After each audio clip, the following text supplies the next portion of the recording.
We know that there are children dying painfully and slowly, bellies swollen from malnutrition, bones poking through skin like needles ready to push through the fabric, but what do we really know about Africa?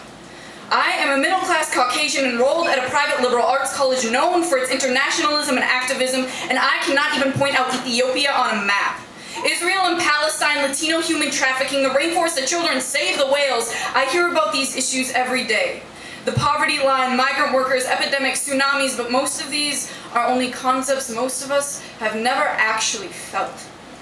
I don't wake up breathing Tibetan hunger strike sweatshop workers or refugees. I wake up eating pineapple that is pre-cut, wearing clothes manufactured by machines, using my privilege to write poems that probably will never change the world. But this is not a critique on privilege. I am not going to ask you to become an activist. I'm not going to tell you to care about Africa. I'm not going to give you the satisfaction of the anthem, the call to action. I will not let you feel proud the way that all soon-to-be volunteers feel proud. Inspiration and hope have no place in this poem because poetry is not here to make you happy. It is not here to make you feel good. It is here to rip out every stitch, relive every repressed memory, speak the world through fresh eyes and honest words. Tonight, a fuck ton of people will die from AIDS and murder and cancer. Most of us will go on with our lives unnoticing. The fact of it is that we care more about whether or not our dogs die than if we save any of the starving children. This poem is not a critique on privilege.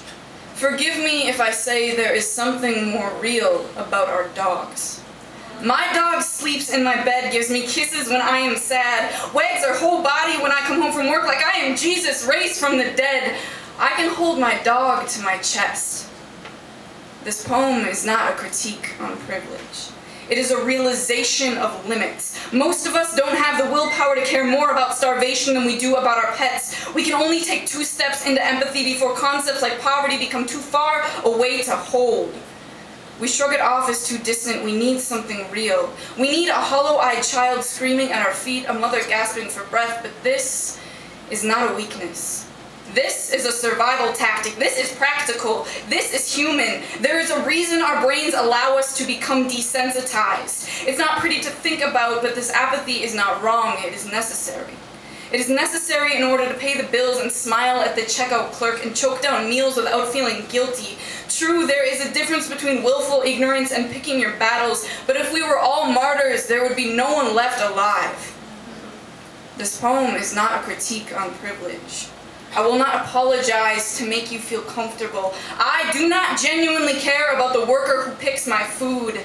Don't get me wrong, I would protest and picket and boycott, but my ability to perceive terrible things in this world far exceeds my ability to fix them. Forgive me if I cannot donate myself to every cause. My organs are already stuffed full with the fact that I can't come out to my parents. I will never make as much money because I am a woman. I will not be allowed to marry the woman I love. Forgive me if I don't torture myself over the billions of problems remaining. This is not a critique on privilege.